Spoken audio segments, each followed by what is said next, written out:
Hey, what's up, everyone? Welcome to the second episode of the Just Sayin Podcast. I'm your co-host, Jake Osteen, along with. Sutton Smith, how's everybody doing? Hope everyone had a good weekend. Ready to talk some college football? Yes, sir. Before we get started, just wanted to give a shout out to CJ Barrett and Pat for watching our last episode. You know, they watched the whole thing through and they wanted that shout out, so got to give it to them. But today, Sutton and I, some of the things we're going to be hitting on are New Year's Six Bowl predictions all the way up to the playoff and also the national championship as well as our Heisman predictions along with the other awards at the very end. For the Heisman, we're going to give our predicted finalists along with our winner, along with SEC overrated players and underrated players. We're going to have two each. Yours are kind of interesting. I'm not going to lie. But I agree with about half of yours. I looked at them before. I've actually changed one since I last talked to you about that. So we'll maybe a little bit different. Maybe you'll agree with Was me. it an overrated or underrated player that you changed? It was one of my overrated players. Oh, really? All right. And then, to start the show, like we said last week, we're going to have a heavy emphasis on Georgia and Alabama. Hopefully Sutton doesn't take as long talking about Alabama this time. But we're going to give some scrimmage. I promise I won't. We're going to get carried away. Just love my team. Hey, respect. That's passionate. So we're going to give some knowledge into the scrimmage and also just the team in general. And so starting off with Georgia, if you're a Georgia fan, you've definitely seen Carson Beck was announced the starter. I've heard he had a great day on Saturday. Last week he kind of started slow and built up. This week I'm pretty sure he was just solid throughout. I think he threw for a few touchdowns, but also threw for an interception. But our secondary stacked, so you're bound to throw some of those. In my mind, we have the best safety room, starting two safeties in the SEC, and Malachi Starks and Javon Bullard. I don't know. Would you agree with that? Yeah, I definitely would agree with and probably even depth as well. Georgia's been stacking those secondary classes well in the last few years. So, but again, definitely not a surprise to see Carson Beck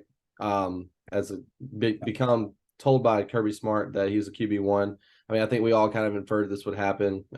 Kirby really didn't even have to make the announcement. Everyone knew he'd be walking out there with the first team for the first game of the season. So just something notable. Like you said, everyone knew. It's not a competition like it is at Ohio State. Everyone knew, but now it's official. So going into UT Martin and this last week of scrimmages, we know who's the starter for sure. But speaking of secondary, one interesting thing, if you were to guess last week, who do you think our cornerback 2 would have been behind Kamari Laster? I don't know if you're familiar with our cornerback room at all. I'm not too familiar. I know about the transfer Malachi Starks, but I think he's more of a factor not transfer, excuse me. But player, he's more of a factor at star. Than Malachi Starks? Yeah. Oh, you're talking about Tyke Smith. Smith. Excuse me. Yeah. Tyke Smith. Sorry. Yeah. He's more of a factor at star, so I'm not as familiar with the cornerback 2, but yeah. So what I thought, last spring, the summer, coming into this fall, I thought it was either Dalen Everett's or Nyland Green's job. Dalen Everett's a sophomore now, and Nyland Green's a junior. But apparently, cornerback 2, the one who was getting the most ones reps with him was Julian Humphrey, who was a Florida. I don't know if he was committed, but he was a Florida lean for a long time. Top 100 national player last year, so he's a sophomore. Believe top 10 cornerback, and I know last year he had some struggles, and that's why he wasn't projected to start this year. But what I heard is he's getting first team looks, and this battle, it's not going to be over by the first week. It's going to be a battle throughout. It might be, I want to say it was 2021, or we had a battle at star the whole time. It was either William Poole or I can't remember the other guy. Who was starting there? Latavius Brini. So that battle was throughout the whole year until William Poole overtook it at the very end. So that's how I think that's how it's going to be this year with a 3-person battle now. But Julian Humphrey getting those looks. And then Julian Humphrey, just a little quick note on him. I just looked him up. He's a 6'1", 185 corner out of Houston, Texas. He was rated the number 88th player nationally in his class, the 13th at his position. The 17th best player in Texas. So he's a freshman, definitely a guy you need to look out for. I know. In fact, I'm looking on here on the 247 Sports page. So a shout out to Josh Pate. First video under him is Josh Pate talking about Julian Humphrey. So Josh's show comes out tonight, so I'm sure everyone will be watching that. But yeah, definitely interesting development there in the Georgia secondary. Yeah. Was that according to 24/7 Composite? Yes, 24/7 Composite. Yeah. Okay. So, I mean, like I said, highly touted recruit, looking good. And I know we mentioned last week, and you're familiar, some of the injuries to our running back room. Took another one on Saturday. Dejon Edwards, RB1. He is now injured. I don't know the severity. I've heard potentially not back for about half the season until we play Kentucky. Wow. Well, this is just another hit. I'm not. What? So this is just an opportunity for your guy, Cash Jones. I know. I mean, I'm not exactly worried, but if one more injury happens to that room or someone who's projected to come back stays down, that's when there's going to be some worries. Kendall Milton should be from experience, man. 2021 Alabama that had those injuries at the running back room. It is not fun to go into a game with two guys on scholarship as your actual running back. So yeah. So I mean, towards the beginning of the season too. Yeah, no, 100%. I mean, luckily, we talked about our schedule a little bit last week. We don't have exactly a hard schedule. We do have South Carolina week 3, who they're going to be solid, but outside of that, don't have anything really till Kentucky. So, I mean, like I said, not too worrisome, but Kendall Milton should be back by the start of the season. Andrew Paul's looked really good. He's a redshirt freshman who was looking really, really good in fall camp until he tore his ACL last year. So he'll be back. Branson Robinson should be out for about 3 weeks at the start of the season, should be back. And like I said, Dejon. But I mean, as I said last week, Cash Jones, put your money into his stock. He's gonna get some looks, that's for sure. He is. He's RB1 right now. That's crazy. That's insane. That might be one of the most underrated storylines of college football so far, because I feel like no one's talking about this at all. Yeah. And we suffered another injury, I believe, to Ernest Green, our starting left tackle. Hasn't been announced, but it was kind of similar to Carson Beck. He's been getting most of the ones reps, and it was looking like he was going to start, just not announced. I think he got injured. Still haven't heard the severity on that one either. But I mean, we got Austin Blasky, who's I want to say he's a senior, redshirt junior, who knows how to play all 3 positions, center, guard, and tackle.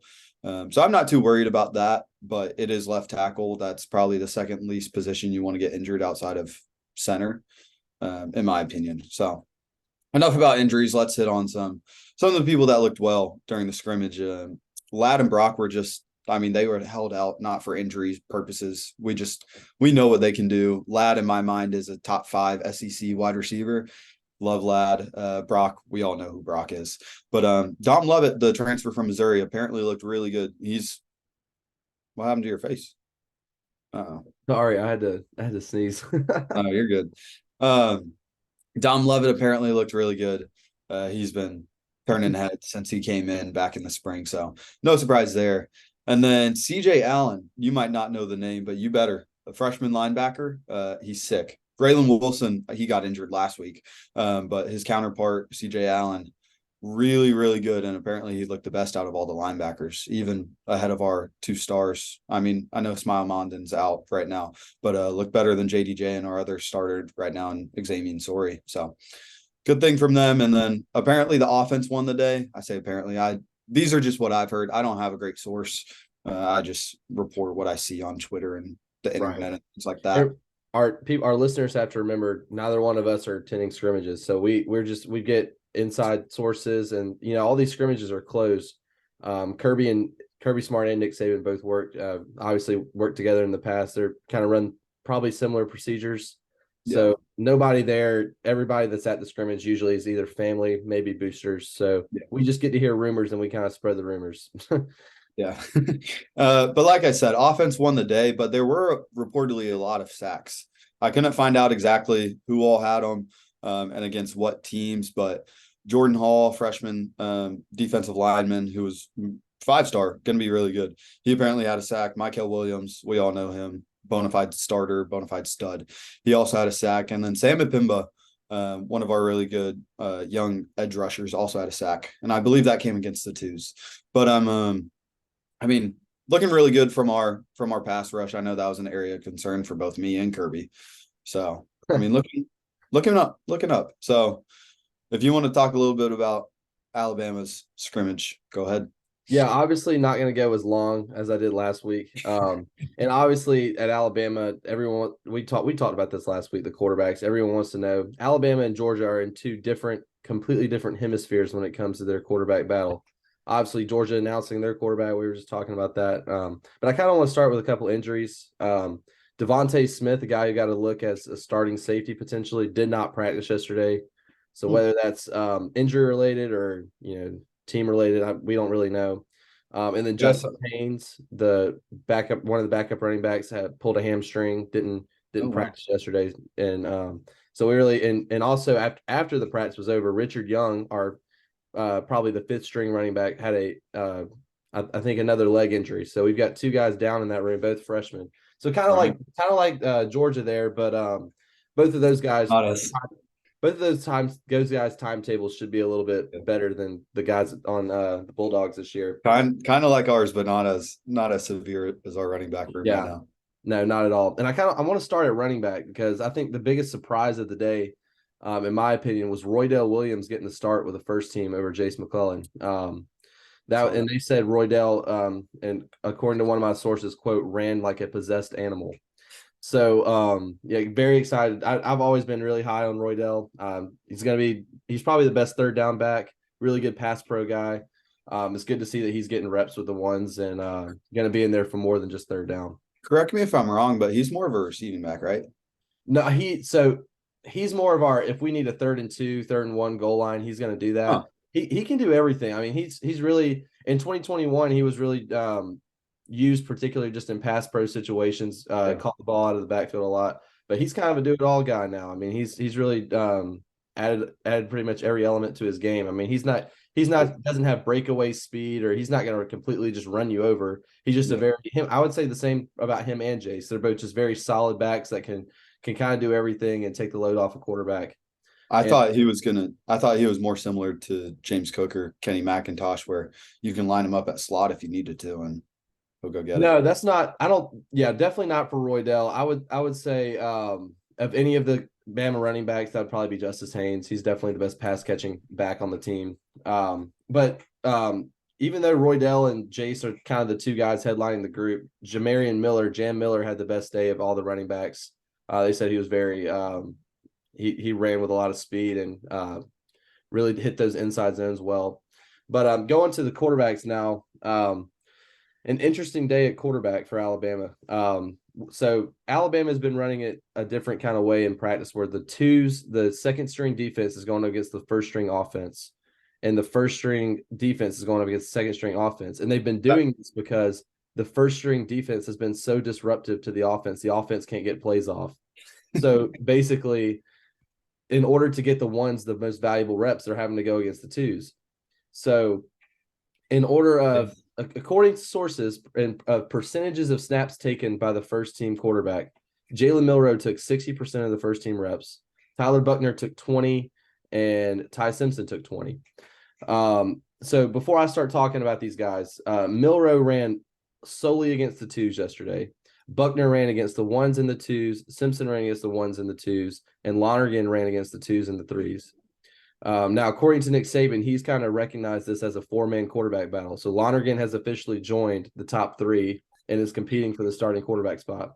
But to Nick Saban, do you truly believe that, or do you think he's just saying that? I do truly believe, according to everything everyone's saying, I do believe Lonergan's in the battle. Do I think he's going to win it? No. I still think he's probably 4th on the pecking order as of right now. Yeah. But with that information, I was just going to ask, referring to what you said about twos going against the ones and everything like that. In your opinion, are you worried about that? Because I mean, I know that says good things about your defense, but that also doesn't say great things about your offense. I'm not necessarily worried, because I think to start the season, we aren't going to face as good of a front seven as we're going to towards the end of the season. So I think those, especially very inexperienced O-line that we have, well, I wouldn't say inexperienced, but the left side has a little bit more inexperience. And I was going to touch on this later, because we have shifted around the O-line a little bit as of yesterday. I'll go ahead and touch on now. Tyler Booker has moved from right guard to left guard, so he's a sophomore. And Proctor got all the first team reps yesterday at left tackle. Pritchett is basically just with the twos now. So that left side of the offensive line is a little bit younger, still great potential. But I really do just think that speaks a lot about the pass rush on this defense, the interior defensive line, front seven, really getting after the quarterback. But back to the battle, apparently Tyler Buckner had the best day of any quarterback. He led a 95-yard touchdown drive where he, I think, hooked up with Kendrick Law 5 different times throughout the drive and ended with a touchdown pass. And he was going against the ones, right? He was going against I'm not sure on that drive, but I know he did go against the ones and the twos. I just know he led a 95-yard touchdown drive, looked really good. Obviously, if you listen to the Nick Saban press conference, he wasn't too thrilled with how they played. But I'll be honest, Nick Saban's never really thrilled about anything. So I don't really I don't buy too much stock into that. According to sources, Milroe was also had a really good day. He's showing the best leadership and command of the offense of any of the quarterbacks. Ty Simpson started well. He actually took the twos all the way down the field against the ones, put him in field goal range, and then he just completely fell off the rails and had a really bad day after that. He really hasn't turned into what this coaching staff wanted him to be, according to sources. And then Dylan Lonergan had a good day against the twos and the threes. Nick Saban kind of touched on him, that he has all the tools needed to be a great quarterback in the SEC. He's just very young and inexperienced, which I think is kind of the story for this entire offense. I mean, Tyler Buckner, we have in this 4-man quarterback room, we have a combined 4 starts in college football. 3 of them, Tyler Buckner, and 1 of them, Jalen Milroe. Tyler Buckner only started 3 starts. He started 3 games at Notre Dame. Yep. So there's a reason I don't think he's good. Well, I mean, and that's kind of how we can kind of categorize each of these guys differently, right? I mean, I think Lonergan is the most potential, Milroe most athletic. Buckner is gonna limit the turnovers. He's gonna be a guy that's not gonna win you really a game, but not gonna lose you a game. And then Simpson's just the gunslinger, kind of risky. But we'll jump off quarterback. That's kind of all we got for now. Still today, I think Milroe is going to start week 1. I mean, I think that's kind of obvious, him taking 60% of the first team reps. Yeah. Kind of move over to receiver here. Another surprising development, Ja'Cory Brooks went from the 1s to the 2s. Drops have been a problem for him this entire fall camp. So wait, he was supposed to be your wide receiver 1. Yep. So Malik Benson has now, I wouldn't say jumped Ja'Cory, but Malik Benson yesterday was with the 1s, including Jermaine Burton and Isaiah Bond. You know how much I hate Bama, but that scares me for y'all. Well, I definitely not good. The drops have been an issue, but it sounds like drops are becoming, Saban talked about it a little bit better. The drops are now kind of consolidated to a few guys, and Ja'Cory is definitely one of those guys. Jermaine Burton has vastly improved in the system. Isaiah Bond he's still dropping a few passes, but he's gotten a lot better. It's to me, it sounds like Ja'Cory is the main drop issue at the moment, and Malik has dropped a few balls too. But. Yeah. Well, I wasn't even referring to the drops. I was mainly just talking about not the talent, because y'all still have the talent in the receiver room. It's not what it used to be, not even close to it. We all know that. Bama fans know that. But just the guys that are in there. I mean, it's worse than it was last year, I think. I mean, maybe about the same, but I think it's about the exact same as last year. If not, maybe a little bit better. Because it's maybe the same guys. I mean, yeah. I would say that I'm the most confident of the slot position. I think we've got 4 guys there that can play winning football. Yeah, but is there one guy who stands above the rest? Like, absolutely, I would definitely say it's Isaiah Bond. He's got the ability to take the top off the defense. Heard good things about him. Yeah, he's a burner. So, but for me, it's the X and the Y, because I'm not a fan of Jermaine Burton. I know you're not, and I know as Georgia guy, I get that, but no, I saw him at the end of the season last year turn it on, and then spring was a little weird because he was running with the 2s, but they say he had a great summer. He's had a great fall so far. He's been probably the number 1 player in that receiving room. He's been the biggest leader in the receiving room, according to multiple sources. So.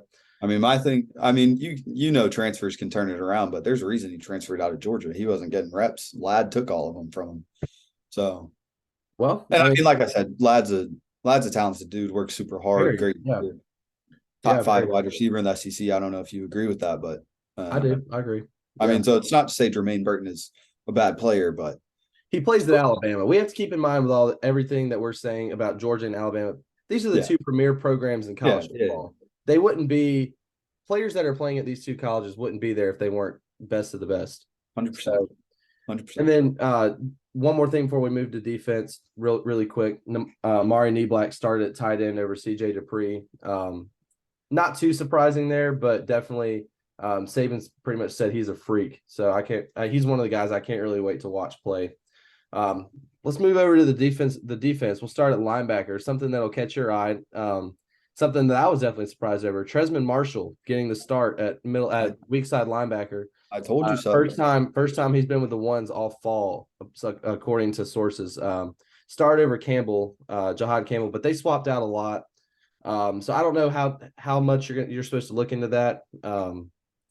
But like we've said, we've got tons of talent in that room. I don't really care who plays alongside Deontay. I think all the candidates are more than capable of handling the job. Like I talked about, though, I mean, he wouldn't have transferred to Bama just to sit the bench. And so exactly. I'm not saying he's going to start. I'm not saying that's how it's going to be week 1, but he's going to play for y'all. Oh yeah, for sure. Yeah. And then also Saban talked about the edge rushers a lot. He really mentioned that Dallas Turner, probably one of the best pass rushers in college football. Chris Braswell was very disruptive this past Saturday. He might end up being better than Dallas Turner when it's all said and done at just rushing the passer.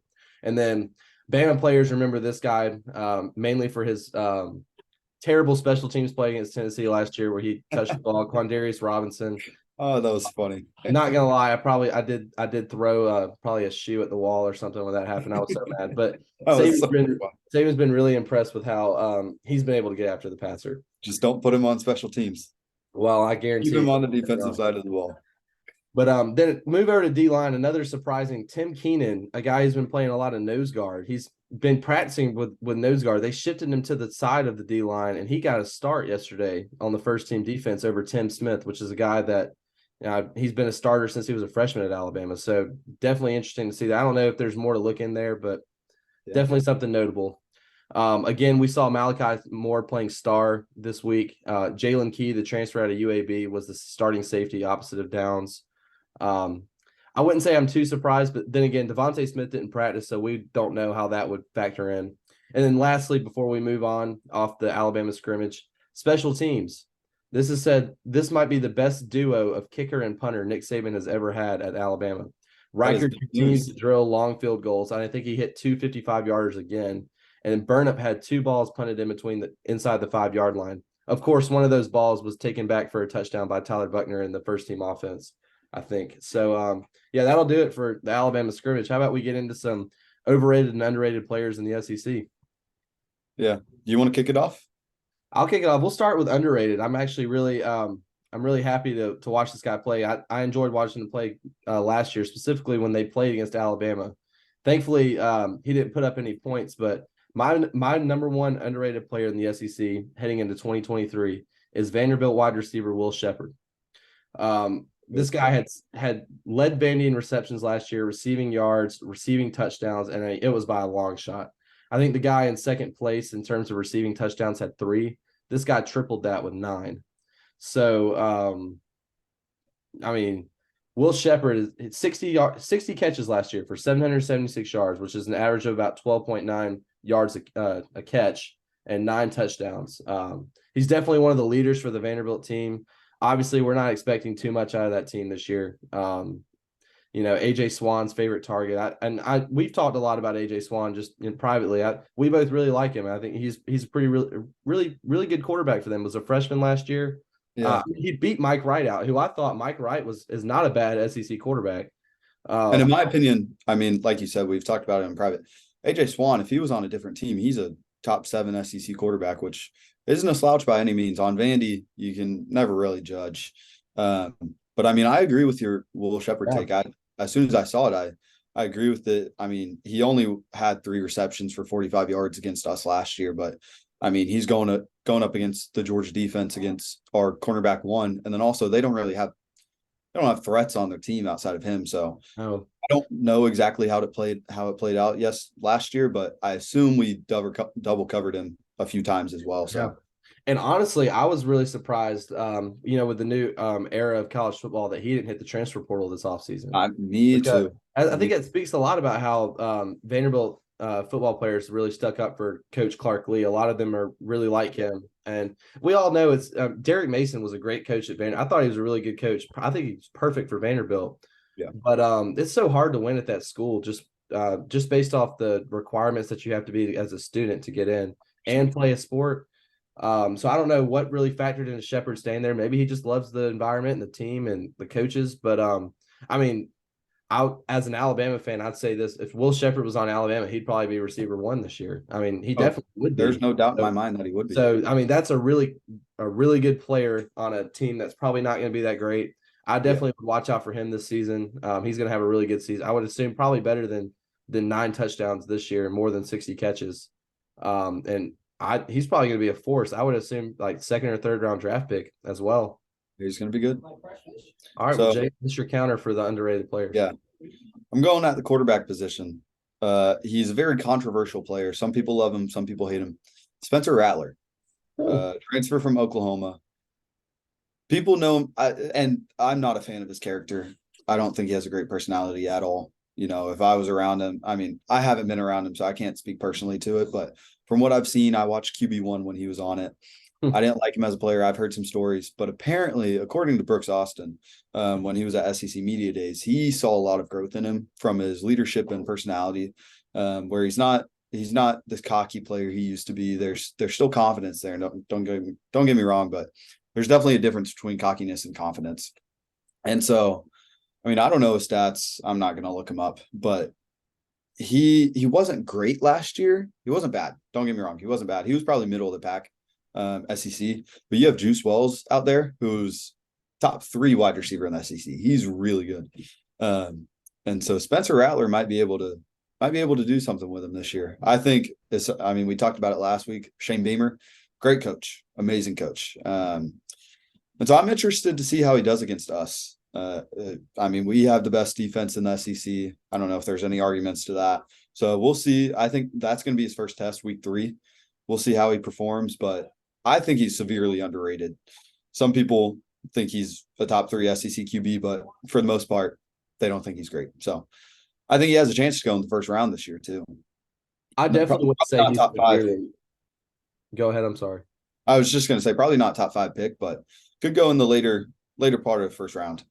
I wouldn't say he's severely underrated. I do think that him playing Georgia early in the season, even though it is on the road, I think that should help him a little bit, better. And I would even venture to say he's the best starting quarterback in the state of South Carolina. I think he might be a little bit better than Cade Klubnik. I'm on that. I think he's more talented than Cade Klubnik as well.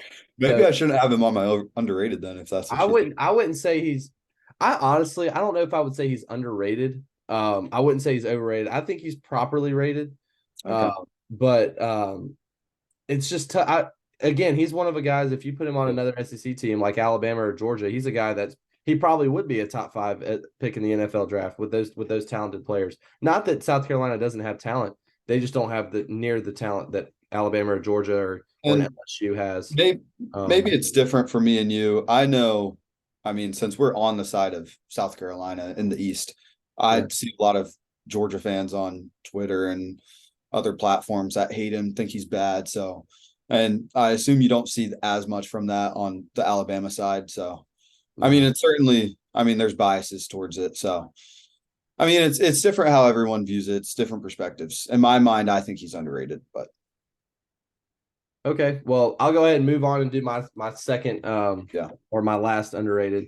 And I yeah. didn't put one specific person. I put a running back tandem, and that running back tandem is the Florida running back, 2 running backs, Montrell Johnson Jr. and Trevor Etienne, the brother of Travis Etienne. Let's go ahead and break down the stats real quick. Montrell Johnson Jr., the starter, had 155 carries last year for 841 yards and 10 touchdowns, averaging about 5.4 yards a carry. And then Trevor Etienne, 118 carries for 719 yards, averaging 6.1 yards a carry, 6 touchdowns. That Florida running back room is going to have, and those 2 guys in particular are going to have to take tons of weight off the shoulders of Graham Mertz this season. I mean, Graham Mertz has a tough task at hand. Doesn't have a lot of talent in that receiver room. Not Although much tight end room, huh? freshman freshman wide receivers apparently have been turning heads. Yeah, well, I Maybe. definitely. I mean, that's still very a real tough with a veteran guy like Graham, especially in the SEC. As freshman, inexperienced. Not to say that I think they're going to be bad. I think they'll be fine, but he's got to play Georgia. I mean, he's got some tough games he's got to play, and he's going to need as much help as he can get. And these two guys are both severely underrated running backs in the SEC that I think have a really good future ahead of them. Yeah. Trevor Etienne, I think, probably is the better running back. Montreal Johnson's more of your in between the tackles guy. Trevor Etienne's more of a can do it all. I mean, to be honest with you, almost a prototype. I wouldn't say a complete prototype of his brother, but has a very similar style that his brother did when he was playing at Clemson.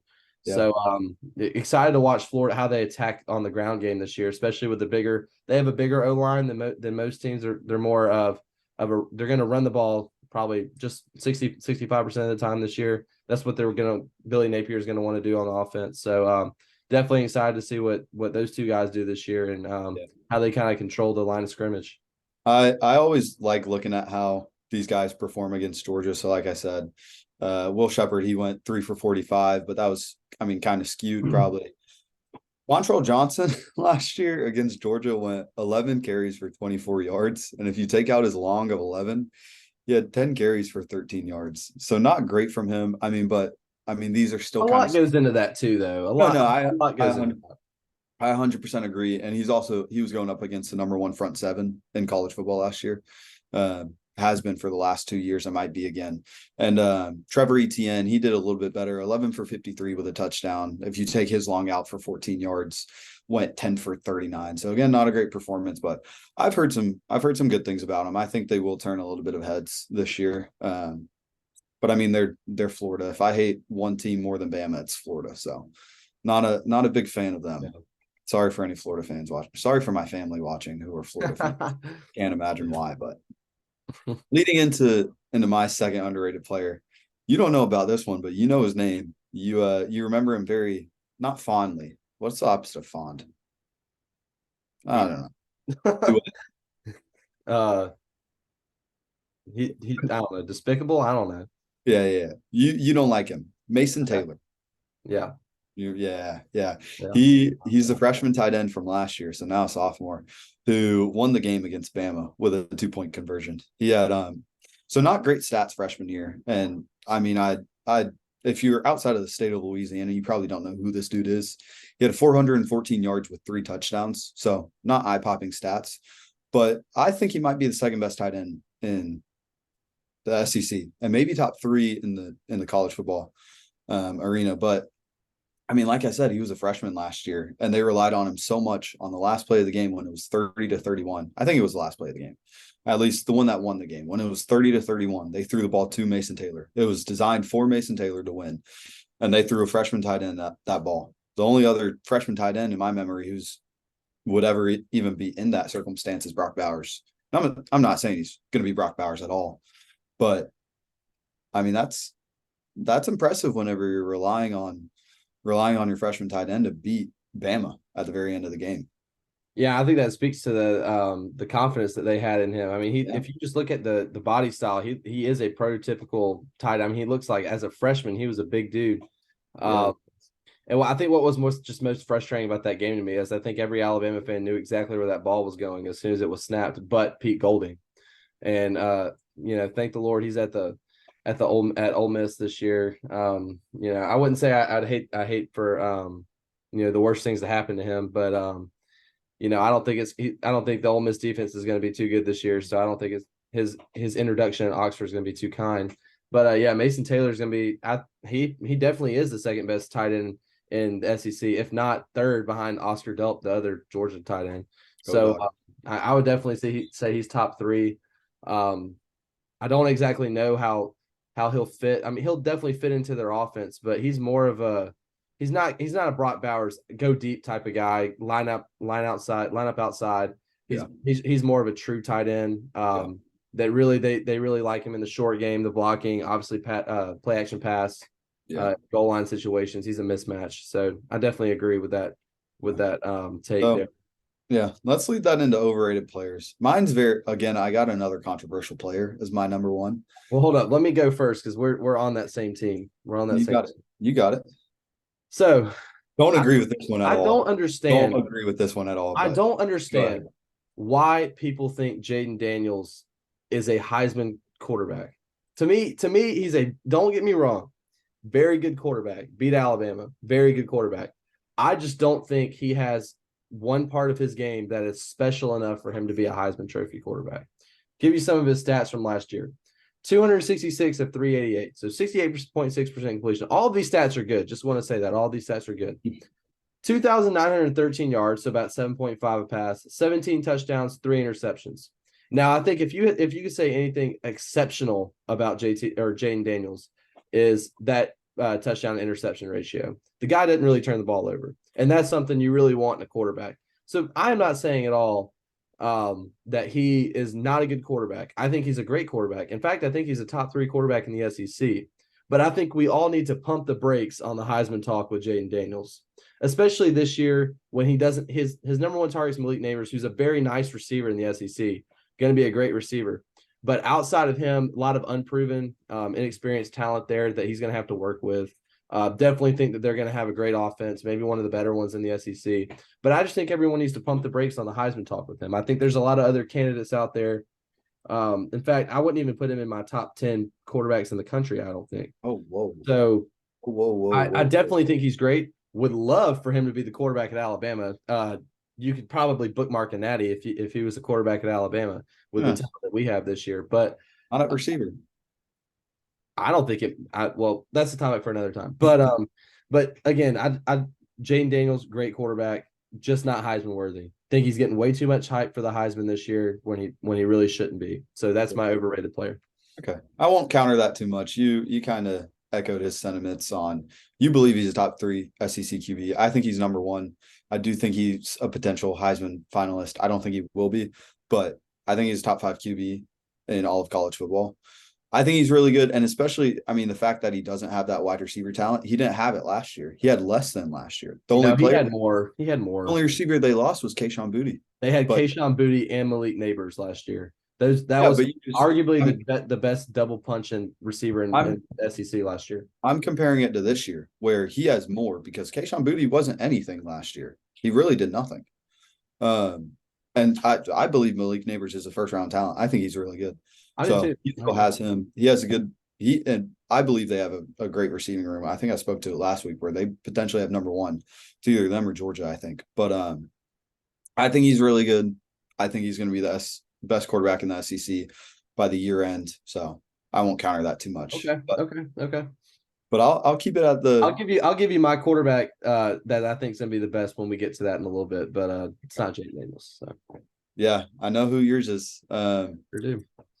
My number 1 overrated player in all of college football, I think, Joe Milton. Do not think he's – I mean, don't get me wrong. He has all the talent in the world. If you don't mind, can you look up what he was in recruiting? I think he might have been a 5-star, potentially high 4-star. Anyway, hyped up recruit, very highly touted, goes to Michigan, gets forced out by Cade McNamara. Cade McNamara is now at Iowa. Who, if you don't remember Iowa from last year. All right, here's his 247. Here's his 247. This is a little different. He was that's a 3-star. As a prospect, he was a 3-star. He was ranked 15th pro-style quarterback, 60th best player in the state of Florida. 6'5", 5.5. And then when he transferred over to Tennessee out of Michigan, he was a 3-star as well in the 247 transfer rankings. He was listed as the 3rd best quarterback, 112th overall player. Yeah. So not a completely doubted guy, honestly. Yeah, no, I was completely wrong out as a recruit, but still doesn't really matter. Getting all the hype in the world for – don't ask me why. I don't know. Because he can throw the ball 90 yards. But just because he throws it 90 yards doesn't mean there's a receiver within 90 yards of the ball. I mean, he's not accurate. Not at all. Not even close to it. And then even if he does have accuracy, he has no touch whatsoever. And that's what you need to succeed in the SEC. I mean, Hendon Hooker, he couldn't throw the ball 90 yards, but he had touch. And then whether it was short, middle, deep balls, he could hit them. Where if you have to thread the needle in between a safety and a linebacker, I can promise you Joe Milton is not making that throw. He is not. I So definitely who think knows? people are buying into the ceiling that he is. Here, I'll give you some. Here's his career passing statistics. He's 171 of 296, which is about 57.8% for 2,540 yards, averaging about 17 touchdowns, 6 interceptions, a career rate of 144.8. It's not bad at all. Obviously, most of that was in mop-up duty at Michigan. Besides that 1 year, he started a couple games and then Pretty transferred. much not most of it. Almost all of it was. Yeah. And this year, I definitely understand what you're saying. But I think a lot of people are buying into the Heupel system. And it sets up quarterbacks for success, and especially the more talented quarterbacks, the more success they're likely to have. And I think Joe's a more talented guy than Hendon. Definitely think Hendon's a great quarterback, but we'll see how it goes. We'll see. We'll talk more about this later. In the Orange Bowl, they played in the Orange Bowl. Lots of orange against Clemson last year. Gross, disgusting looking game. I don't know what game people thought they were watching, but people thought Joe Milton looked good that game. He did not. I want to say Tennessee had like 6 points at half. They ended up winning the game. But Joe Milton didn't look good. He might have hit a few deep balls. He will. He's going to hit 1 or 2 deep balls every game. But there's going to be a lot of throws in the middle. There are going to be a lot of 3rd and 7s that he misses. Because, like I said, number 1 overrated player in all of college football for me. And again, I hate Tennessee, so there's some bias there. But well, I also hate Tennessee, and I don't look like I don't have that kind of outlook on Joe Milton, sadly. Peyton Black, shout out to Peyton Black, our Tennessee guy. He loves my Tennessee take this year. But yeah, I'm gonna go for my overrated, my second, third. I'm gonna go a coach, and I'm gonna go Jimbo Fisher. This no. Hold on. This might come to bite me later on, because I just sit there. He goes out and hires Bobby Petrino. Okay, Bobby Petrino, I think, is one of the smartest offensive minds in college football. He kind of reshifted the culture of college football when he was back with Arkansas, kind of more spread offense guy. Him bringing in Bobby Petrino this year, I think it's either going to be disastrous or it's going to go amazing for them. But when I found out that Jimbo Fisher was going to retain play calling and he's going to call the plays himself rather than Bobby Petrino, I was just shaking my head. I was like, has he not learned his lesson? I mean, he called plays last year and they went 3 and what? They won 3 games last year. I mean, they won 4. Okay, they won 4. Congratulations. They didn't make a bowl game. Jimbo's going to be calling the same plays. Why is he not letting a guy who he is hired to come in, be the offensive coordinator, do his job? Yeah. I mean, I don't understand that. And I hope they suck. No offense to Texas A&M and the cult they have over there. I hope you guys suck. I hope you guys lose to us. I mean, I'll be honest. I'm really scared about that game. I think that's going to be a huge trap game for us. But I mean, Jimbo's got to learn at some point. They were 84th in the country last year in total offense, and they also had a top 20 defense. So we know it was holding them back last year. And just watching games, especially the Auburn game last year, I mean, they were facing an Auburn team that had been shot in the leg twice, that was limping. And I know it was in Jordan Hare. I know Cadillac was coaching. I get all that. There's a lot of hype around there. There is no way that Texas A&M team should have lost to Auburn last year. They were way more talented than them. They had the edge at quarterback. They had the edge at receiver. They had the edge at running back. Well, maybe not running back. They had the edge at a lot of different positions is what I'm trying to get at. And they went in and lost that game in horrendous style. So Jimbo got all this money from the big oil people over there at Texas A&M. I know he's got a large buyout. I'm not saying he's a bad coach, but man, I don't think he is worth what they're paying for. And I definitely think this offense needs to be good this year, and they figure it out, because those people have so much money, they will fire him in an instant if he sucks this year. So, but the only reason I don't agree that he's overrated is because I don't think people think he's good anymore. I think a lot of people still think he is good. If people know college football today, I haven't seen it. You might be right. I haven't seen it.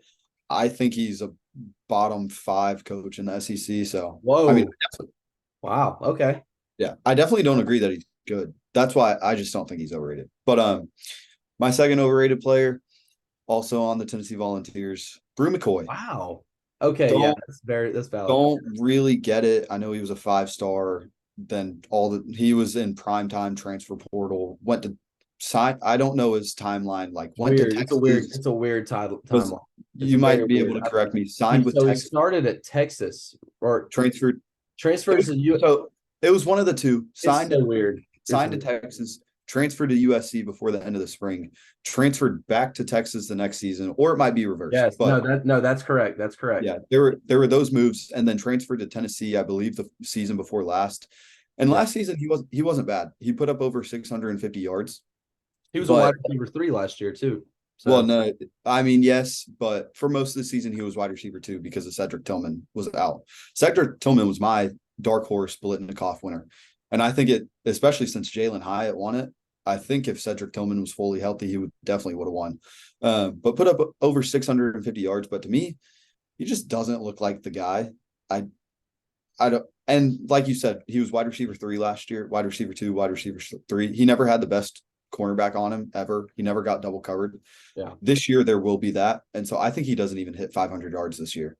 I think the name you got to look out for in that group, and we've talked about it, one of the college football all-team names. Yeah, Squirrel White's guy that he's going to take over that Jalen Hyatt role, kind of. Not saying Brew's going to have a bad season. I just don't think he's as. I also agree with you. I don't think he's as good as the hype says. So sorry, Peyton Black. You might not want to listen to this episode, or you just need to skip through this little overrated section. I'll have to warn him. But So lead this into your Heisman prediction. Yeah. Yeah, we'll start with Heisman now. I'll go first. So for Heisman, we're going to give our 3 finalists. We're just going to do 3. I mean, obviously there could be 4, but we'll do 3. And then we'll kind of get into the awards, such as like the Home Depot Head Coach of the Award, so on and so forth. My 3 Heisman finalists this year, Michael Penix Jr. out of Washington. Again, we talked about him last week. I'm super high on him. I think he's one of the best quarterbacks in the country, obviously heading into this year. I have him in the Heisman. Blake Corum, I think he'll pick it right back up where just like he was last year at Michigan. Obviously we can't predict injury, which is what happened to him last year. Hopefully he stays healthy and can continue to run the ball. But my Heisman winner and final finalist is going to be Joe Milton III out of Tennessee. I am buying into the hype, and I'm not necessarily buying into hype mainly because of Joe. I just think Josh Heupel has created such a friendly environment for a quarterback in that system that almost anybody who's uber talented could go in there and flourish and put up Heisman numbers. I mean, before the Georgia game last year, Hendon Hooker was by far the candidate to win the Heisman. Ran into a little buzzsaw in Athens. He ran into a buzzsaw in Athens, Georgia. Ended up getting hurt. Didn't get to play in the South Carolina game. Who knows what happens if he doesn't get hurt? He could end up winning the Heisman. We don't really know, but I think barring injury, Joe Milton the schedule sets up very favorable for them. 2 toughest games in Tuscaloosa, obviously, and then at home against Georgia. And I'm not saying I think Tennessee's going to beat Georgia, but oh man, what if Tennessee beats Georgia 2 weeks before the Heisman, 3 weeks before the Heisman ceremony? We all know kind of with the Heisman, it's what have you done for me lately? Yeah. And you're turning in really good performances towards the end of the year. I think that goes a lot further of a way than it would at the beginning. And just think about what that would mean for Tennessee if they do end up beating Georgia.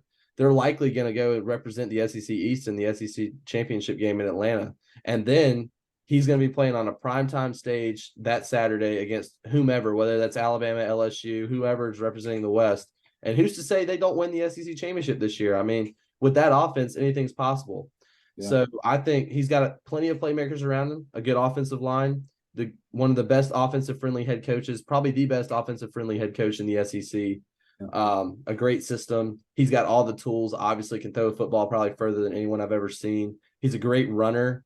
Like Jake was saying, though, in his overrated section, he's got to work on that medium accuracy. And so far out of camp this year, I've heard that he's been unreal. He hasn't even had a turnover in fall camp so far for Tennessee throughout the entire season, which is insane. But yeah, so I'll say Joe Milton's my Heisman. Okay. That's fair. I mean, you're buying into the hype. I'm not. We'll agree to disagree again. But I ranked mine and I gave 4 guys because number 3, I think it's going to be one of them. I just can't decide who. Either Jordan Travis or Drew Aller. one of them, and I won't spoil it for the very end, one of them is going to make the playoff, I think. I just don't know who's it going to be. And if either Penn State or FSU makes the playoff, I think that means their quarterback made the Heisman. Sorry, not made the Heisman, was a Heisman finalist. Who knows who's it's going to be? I think both of them are extremely talented. Both of them are really good. So we'll just see how it performs. My number two, I had to throw this one in there. Couldn't be too biased and put him at number one, but Brock Bowers. I think he's going to be a Heisman finalist this year. Everyone knows he's one of the best players in college football, top five, I think unanimously. He's number one in my mind, aside from positional value. And it's going to be really hard for a tight end to win the Heisman. Everyone knows that. But we have a completely different offensive coordinator this year in Mike Bobo, where he's going to feed Brock Bowers. Last year, I think he averaged somewhere between 4 and 5 receptions a game. I wouldn't doubt if he averages 9 or 10 this year. And if he averages 9 or 10, barring injury, I think that means he might win the Heisman, because I think he's going to go for over 1,000 yards, potentially over 15 touchdowns. We'll see. And I know it might be boring, but I got Caleb Williams winning it again. Hate to say it because I'm not a big USC fan, but I am a Caleb Williams fan. I think he's top 5 college football player ever. By the time I know, high praise for him. By the time the season's over with, I think he'll be top 5 ever. Someone's going to tank for him in the NFL for number 1 pick. I mean, he has a better cast around him than he had last year, so I think he does even better than he did last year. And so we'll just lead that into some of our award predictions. My coach of the year, I have James Franklin at Penn State. I don't think he's won it before. I probably should have looked it up before. I'll look it up when you're talking about your coach. But Penn State's going to be really good this year. I think they upset either Michigan or Ohio State. My pick would be Ohio State. But Penn State's going to be good this year, and they're going to turn some heads. Yeah, I definitely agree. I don't think he has. I actually just looked that up, but yeah, I think they'll knock off one of those two. Yeah. I happen to also think it's Ohio State. But my head coach of the year is going to be Kalen DeBoer of Washington, University of Washington. Just talked about Michael Penix. Think they're going to be a really good team this year. Won't dive too much into that, but we'll go down to the Johnny Unitas Golden Arm Award. This is presented to the best senior quarterback in college football. As much as it pains me to say, it's going to be Bo Nix from the University of Oregon. Formerly the University of Auburn University, but the barn. Oh well. But yeah, Bo Nix is going to have a great season in the Pac-12. Obviously, I think Oregon's going to be one of the top teams in that conference this year, going for that championship. Yeah. I think I'm going to change my pick. I also had Bo Nix. I'd never even heard of this award, but I mean, I guess it's presented to the senior QB. Changed mine to Carson Beck. Go Dogs. I think he's going to be really good. I think he could play his way. Bias. We got a lot of bias here. Well, I did have Bo Nix, but then I just remembered how he performed against us last year, and Oregon, who averaged, I think, like 30 points, only had 3 points against us. So I think Carson Beck's going to play his way into at least top 2 rounds this year, potentially a first-round pick. And I forgot he's a senior. He might be a redshirt junior, but I think they can present that to a senior or a redshirt junior. I'm not really sure. But if it can be Carson Beck, I think it's going to be him. He's going to be really good. I mean, like you said, there's bias there. So yeah, there's a lot of bias here. I don't even have an Alabama player as one of these. I had one, but I took him out recently. But well, he's my only other. The other one is obvious, but he's my real bias. But Davy Bryan Award given to the best QB. I got Caleb Williams. I think he wins both the Heisman and the Davy O'Brien like he did this past year. He's going to be really good. We've already talked about him. So yeah, and mine's Joe Milton. He won the Heisman. He's going to win the best quarterback award as well, in my opinion. Can you explain to me how someone wins the Heisman but doesn't win the Davy O'Brien? Because it's happened. Yeah, that's a weird. I mean, obviously it's voted on by different people, so it's voted by the media, and different people vote for awards than Heisman. Yeah. So I mean, it really just depends on how you're voted in, but because I think when Kyler Murray won the Heisman, Tua won the Davy O'Brien, so it's weird. But going to Doak Walker, I've got Quinshon Judkins from Ole Miss. I think he's probably, to me, the best running back in the nation, maybe besides Blake Corum. I think Blake Corum gets in that Heisman race a little bit, mainly because just how he's played in the past as well. I think that really matters. Sadly, the Heisman, that matters. But I think Quinshawn being the main guy at Ole Miss, not really having a guy like Donovan Edwards to back him up, I think that's a big deal. He's going to get a lot more touches and things like that. So I've got Quinshawn as the Doak That Walker. was another question I was going to ask you. Why you think Quinshawn's going to win the Doak Walker, but Blake Corum's a Heisman finalist? And you think it's because I think it's different people because of voting on it and yeah, precedent? and then obviously Michigan's going to be a better team than Ole Miss is, and usually your Heisman winners and are people from teams that are contenders at the end of the season. I don't think Ole Miss is a contender. So Okay, I have Blake Corum winning it. There's a lot of bias in seniority, and I believe Blake Corum's a senior. I believe. yeah, he's a senior. Yeah. There's a lot of bias in that. I think Quinshon Judkins is the best running back in college football, but I think because Blake Corum's a senior, he's going to win it. And also, I mean, like you said, with the precedents, I think because people believe he's a 99 overall, I don't think he's that great. I think he will be a late first round pick next year. I just think he goes on to win it. Yeah.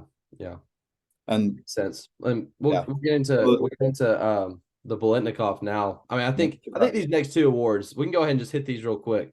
Biletnikoff and Biletnikoff is the receiver award, obviously. And then the John Mackey award is the tight end. Both of us had Marvin Harrison Jr. for the Biletnikoff. Both of us had Brock Bowers for the John Mackey award. No surprise there. Either way. These are the two positions that have the largest gap from number one to number two. Yeah. I mean, it's huge for tight end. It's Brock, huge for receiver. I think someone else for receiver. It's huge, but wide receiver, it's Marvin Harrison, whoever else. And I think the second receiver is his teammate, Emeka Egbuka. So it's either him or Roma Dunze, I think. Yeah. I think that's still a very large gap. So we'll kind of go on. Both great players, but both great huge gaps. Yeah. I mean, Marvin Harrison Jr. and Brock Bowers are just generational talents. Guys you're not going to see a lot of. But we'll go to Outland. So I had an Alabama player here. I had J.C. Latham here, but I actually recently changed it. I'm going to go Kelvin Banks out of the University of Texas, the right tackle at Texas. He's a sophomore. He got as a freshman, did a really good job last year as a freshman. But I think it's essential that he protects Quinn Ewers back there this year, and I think he will. He's got a great size. I mean, he looks great in run game. He's gone a long way in the pass pro, which is exactly what they needed him to do. So, yeah, I'm going to go Kelvin Banks this year out of the University of Texas.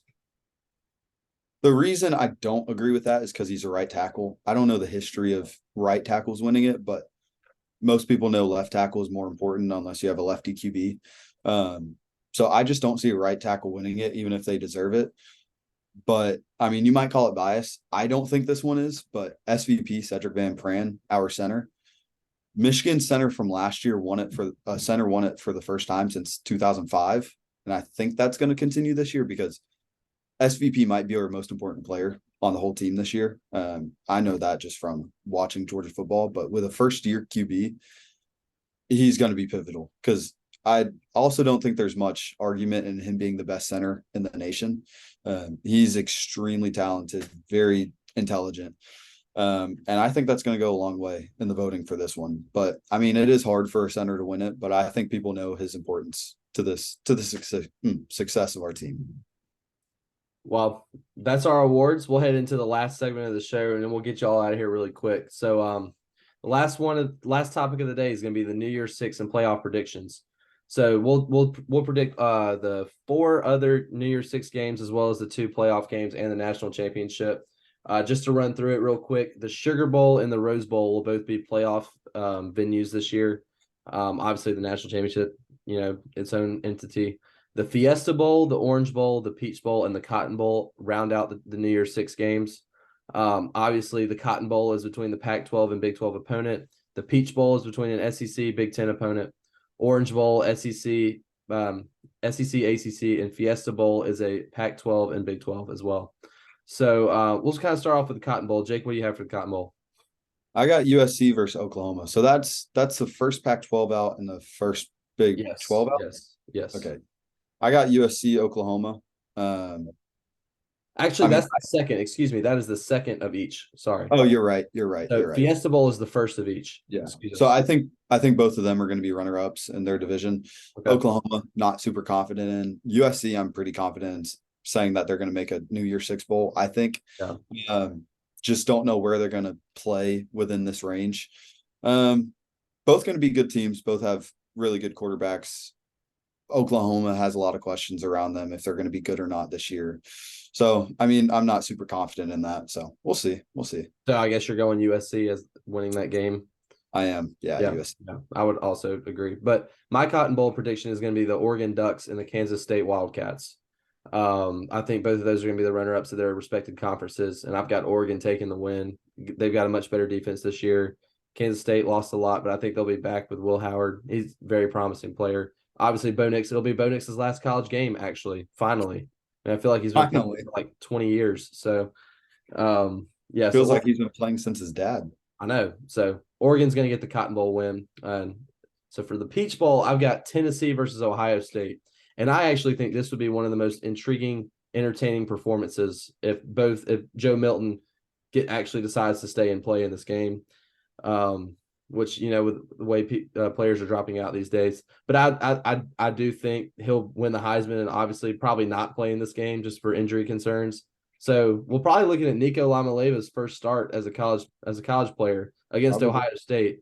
And I don't think it's going to go as well for him as it would have if Joe was playing. So I'll give Ohio State the win in the Peach Bowl, and they'll back-to-back Peach Bowl appearances for the Buckeyes, except this time they'll win it when it doesn't matter. Yeah. That's funny. I also have Ohio State in there. I don't think they're going to make the playoff. I think they go 10-2. But I have them playing Bama. You might not like it because that's the second SEC team out. I think they play Bama, and I do think Ohio State's going to be better than Bama this year. But I have Bama winning because, I mean, like you said, with the opt-outs, that's going to hurt Ohio State's receiving room really bad. Yeah. And I didn't even factor that in. Harrison and Abuka both will be gone, but they've got so much talent in that back end. They do, but these guys are going to be playing for the first time, and especially if they play Bama. Bama doesn't have that many opt-outs, I don't believe. I mean, the edge, it might affect y'all's edge because Dallas will play opt-out. Do what? Kool-Aid, Deontay Lawson, Dallas, yeah. So I don't think it's going to affect y'all that much, but you always have to play that role. With the Orange Bowl, the first SEC team out and the first ACC team out, I have LSU versus North Carolina. I think Drake May leads them to that bowl. Drake May is going to be really good, but outside of his team, I don't think they're that great. Or outside of him, I'm sorry. Dog water. Their defense is so bad. It's terrible. Yeah. So I think LSU wins this game similarly to how they won against Purdue by like 50 or something. Yeah. I think LSU is going to be a really good team. So not much to say about that one. Yeah, I also have LSU representing the SEC in the Orange Bowl. I have them playing the Pitt's Panthers, though. I think Pitt's going to be the runner-up in the ACC this year. We got into all our runner-ups last week. But, yeah, checking back to North Carolina, that defense is going to be awful. Gene Chiswick, defensive coordinator. Going to be bad. All right, last New Year's Six besides the playoff. Let me just ask a question about your team. Do you think it's a blowout, LSU versus Pitt? Oh, I think it's what do you mean a blowout? I think it's a 20+ point win. Yeah. Okay. That's fair. I'd say I think maybe 50 was maybe a little rude. Well, actually, no, it's not. No. If it's North Carolina, it would be 50. But also keep in mind Jaden Daniels probably wouldn't play. But also keep in mind Drake May won't be playing. Yeah, and Garrett Nussmeier is really good. Garrett Nussmeier is him. He's a dog. So we'll get to the Fiesta Bowl now. This is number one Pac-12, number one Big 12 team. I've got the Washington Huskies and the Texas Longhorns, but I do have the Texas Longhorns coming away with a win. I think Michael Penix and Quinn Ewers would sit out in this situation. So you're pretty much going Arch Manning versus another freshman. I forget that guy's name, but he was another highly touted. So two highly touted. Yes. So two highly touted future quarterbacks. But Texas, to me, has more weapons at the end of the day that won't sit out. Yeah. So I'm going to go with the Longhorns in the Fiesta Bowl. I actually have the exact same prediction. I have Washington versus Texas. I have Texas winning solely because I believe Michael Penix and Rome Odunze is going to sit out. I think Quinn Ewers is going to sit out too, but they have two confident backups behind them, two really good backups behind them, more than competent. Oh, yeah. I think if they played in the middle of the season or in a playoff game, I think Washington wins. But just because of the opt-out situation, if say Michael Penix doesn't opt out, Rome Odunze doesn't opt out. I think Washington goes on to win, but those are first two guys thoughts. are Yeah, they're too important to not I don't see them risk an playing. injury like that. Yeah. So who's your Sugar Bowl? My Sugar Bowl prediction, and obviously you got to remember how seeding works in the playoff. The 1 seed gets to choose their destination. So obviously this year, Rose Bowl, Sugar Bowl. My number 1 team, I'll go ahead and start with Rose Bowl because my number 1 team is Michigan, and I think they would choose the Rose Bowl over the Sugar Bowl. And I think the Michigan Wolverines will take on the Georgia Bulldogs. And I'm going to go that Michigan has actually, I thought this was hilarious that they implemented this, but they implemented a Georgia practice part in their practice. Beat Georgia session. Beat Georgia session. That's when you know you've got a team on your mind. And I think Jim Harbaugh has been grinding the gears to get back at Georgia. And I think this year is Michigan's year to beat them. So I think Michigan's going to beat Georgia in the Rose Bowl. In the Sugar Bowl, I've got Alabama and Clemson. I think Clemson – I think they lose one game, and I think it's to South Carolina, actually, but I think they go undefeated in the ACC and win their conference. And they'll take on Alabama, who I think goes 11-1 in the regular season as well, wins their conference. So you got 2 conference champs here. I've got the Crimson Tide pulling it out, just a better roster overall. And that's my reasoning. And then national championship, obviously, got Michigan and Alabama, and I've got Alabama winning. I'm going to give it to the better roster, and I'm also going to give it the GOAT, Nick Saban. If we can talk bias all day. I didn't have a single Bama player. You and I both got it. We both all day, but we both know it. Alabama has not won a national championship in a 3-year span since Saban's been here. This is the 3rd year. It's going to happen. I've heard so many good things about our roster. It's a national championship roster outside of quarterback, which we hope can figure itself out as the season progresses. I think it will. So I'm going to go Alabama as your national champion this year. I mean, Alabama has a top 3 roster in football. They always do, though. I mean, last year, y'all's roster was number 1 and went 10-2. 11-2 if you count. Weird things happen, though. I mean, I think in 2017, y'all had a better roster than us, but we beat you in the national championship. I mean, it just depends on it. It's basically based on scenarios. I mean, 100%. I agree with that. So. Let me ask you this: you predict Bama's winning it all. If they do, is this Nick Saban's last season? He ended on a high. I do think it'd be Nick Saban's last year, sadly. Which would be nice for me because it's my last year in college. We'd win the national championship my freshman and senior year. But I think the obvious choice to replace him is Lane Kiffin. I think Lane Kiffin would be the first person. And Greg Byrne, our athletic director, has already said Saban's basically going to pick his successor. And I think Lane staying at Ole Miss was Saban saying, "Hey, buddy, let me win a national championship in these next 3 years, and the keys will be yours to the car, to the Lamborghini." So I think that's exactly what is going to happen. I mean, it definitely would be keys to a Lamborghini. I mean, oh yeah, kind of how Ryan Day inherited it from Urban Meyer. So yeah, I know Josh Pate says it a lot. Took the keys over at third base or handed it off at third base, and Ryan Day still hasn't taken it home. 100% agree with that. I mean, yeah, Ryan Day does have to do the work to get there, but I mean, he inherited a top 3 team, and he hasn't done anything with them. Urban Meyer did. I mean, he did. Obviously, he was instrumental to Urban Meyer when he was there, and Urban Meyer thought high enough of him to keep him there. But you're right. I mean, you got to seal the deal at the end of the day. Yeah. So like I said, we both have biases here. We both know that. We both do. Yeah. My bias comes out. I think Georgia finishes the season number 1. We go 14-0 into the playoff, and we beat Penn State in the Sugar Bowl. Okay. I think we're number 1, and we're obviously going to pick the place closest to us in Louisiana, aside from California. Although it would be sick to get to go to that Rose Bowl. And y'all have had good memory there before. So amazing memory. And I don't think it really matters where Georgia plays because Georgia fans travel well. Oh yeah. So. Best traveling team in the nation. Again, there might be bias there. I don't really know. But I mean, we took over Notre Dame Stadium. I know you're better than Alabama, that's for sure. Alabama's fan base has gotten so complacent. So but I mean, Penn State might be a surprise in there. I don't think they win the Big 12 or Big 10, but I think they go 11-1 with a loss to Michigan. And that squeezes into the playoff because especially with that Ohio State win holding so much weight, I think they're going to be good. And like I said earlier, I have Drew Allert in that 3rd place spot for Heisman finalist because I have them making the playoff. Very talented. I think both of those go hand in hand. And then in the Rose Bowl, I have Michigan versus Clemson. I mean, like you, I have Clemson there. I think they go 12-1. Don't exactly know who their loss is to. Um, I don't think it's going to come to FSU because if FSU beats them, I think FSU is in this position. Yeah. But I mean, Clemson always super easy schedule. I think they get. I don't want to say blown out by Michigan, but I think they lose by about 14-17, somewhere in that range. I mean, like you've spoke about, Michigan has a really good roster.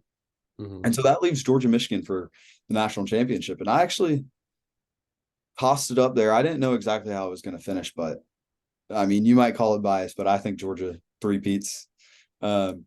Michigan's a really talented team. I think they might have a better roster than us. They're going to have 15 plus players drafted. I think that more so just goes to show their veteran nature and how many juniors and seniors they have on their team more so than their roster. Because I don't think they have a top 3 roster in this sport outside of course, Ohio State, Bama, and Georgia. But I do think they're going to be very good. But They're I think hungry. They're hungry too. And you can they never count are. out a But team that's starving for something like that. I think the beat So Georgia session just goes to show how desperate and how embarrassing it is on their program. If you have to put in, it'd be different if it Jim was like, Harbaugh's a weird guy though. So it oh, it, it, 100%. it doesn't it But doesn't it didn't surprise me when I heard it'd that. be different if you put in like a beat Ohio State, or even if there was somebody good in the West, if you put in like, so if we were to happen to put in a beat Alabama, which we would never do, but if you put in a beat someone in your conference, I think that's one thing because you're bound to play them. But you're putting in a beat Georgia session, who, I mean, we are the number 1 team in the sport, but we might not play at all. I mean, you're just banking on that. Yeah. Yeah. So I I mean, just it's think that's, admirable. It's admirable. Congratulations to Jim Harbaugh. see, I see that. I Um, see it a completely different way. I just think it's embarrassing on if his I was part. him, I'd focus on not buying cheeseburgers for kids during the lockout during COVID. I think that's a That was so and then funny. lying about it to an NCAA investigator. I mean, Did you when around that time? Did you see a recruit put on their story like the food that Michigan yes, provided? dude, hilarious. That Like hot McDonald's. dog would look dry as crap. I mean, it looked No, disgusting. it was so funny. And so, like you said, you predict Alabama's going to win, going to end your college career off with a natty. I think Georgia wins, and my college career off with 3 straight national championships, which would be absolutely insane. So basically, for our listeners, Georgia and Alabama fans, exactly what you guys want to hear is what we're going to give you. So I mean, week in and week out, probably. I have a lot of privilege in how I've been as a student because, I mean, students from 1981 to 2021. I mean, if you were a senior 2020, that is absolutely rough for you because you didn't get to experience any national championships within that time, and I potentially get to see 3. So I understand. I understand. You know how I felt like my whole life. I mean, not to brag or anything, but um, you know, I've been and I've said this several times. If this is the end of the dynasty, if Alabama doesn't win one under Saban, I am completely fine with it because I've had some memories that'll last a lifetime. I won a national championship as a student. Granted, it was the COVID year, so it's not, probably doesn't compare to the experience of yours. But I mean, I've seen 6 national championships in 21 years of life. I Yeah, mean, what other program could say they've done that, I So, will. I mean, certainly not Auburn. They've only won 2, so that makes me feel better when I go to sleep every night. But I will say if we don't win it, it's going to be tough. I don't get a ring this year, so I'll just end my career with 2. But looking forward to it. I mean, I'm excited to see how the season plays out. We got 1 weekend left, one yeah, week one left, weekend, and then we got we'll get week to watch 0. Vanderbilt take on Hawaii at a high school field. So there'll be more people at the Hoover Tuscaloosa County game than will be at the Vanderbilt Hawaii game. So No, there was more people at that Buford St. Francis oh Academy yeah, game than there will be at that or the game. Was Carrollton Langston Hughes game, the Aaron Nolan and that game was that game amazing. was amazing. Yeah, I Aaron got Nolan to versus watch Juju that. Lewis. Julian Lewis, Oh, yeah, you watched? yeah, it was on ESPN too. Yeah, but Oh, I should have watched it. yeah, well, that'll do it for us today, guys. Appreciate y'all for tuning in. I have gotten a few DMs from a few of you guys that watch, saying that you want some best bets. You want some best bets once the season comes around. So I'll probably Let's we might throw a segment in there where we give off our best lines for the week. Don't know exactly what we'll call that segment yet, but we'll have to brainstorm some yeah. answers for that. But we Let's can't go let's the do ramen that. noodle express. We can't do that. That's Josh Pate trademark right there. But we'll figure out something We maybe need to. something clever. We'll preface. I don't know about you. I'm not putting any of my money on my bets. Nope. I'd I'm like to say if giving I had you, money, yeah, yeah, yep, if I had money, I would do it. So don't take our judgment for it. right. But I'll do that. I'm excited for it. Yeah, and obviously, I mean, I think I'm not a betting man, but I think my spreads and predictions that I'll give you will be pretty good. And we'll see how they go throughout the season. And towards the end of the season, we'll kind of do like a winning percentage and loss percentage, and we'll see how it goes. Okay. Be something fun to Make it do. a competition. Yeah. And Yeah, I guess that'll we be can both fun. give out bets. Yeah. So that'll be good. Well, thanks again, guys, for All right. watching. That was episode 2 of Just Saying. Come back again for episode 3 sometime in the next week, hopefully around Wednesday or Thursday. Guys, we're 1 week away from college football. We're 1 week away. 1 week away, Hold baby. on, hold 1 on week just a away. little bit longer, and then we can actually talk about some games and stuff. We start getting proven on the field. So thanks again for I'm itching watching. for it. I'll have a good weekend.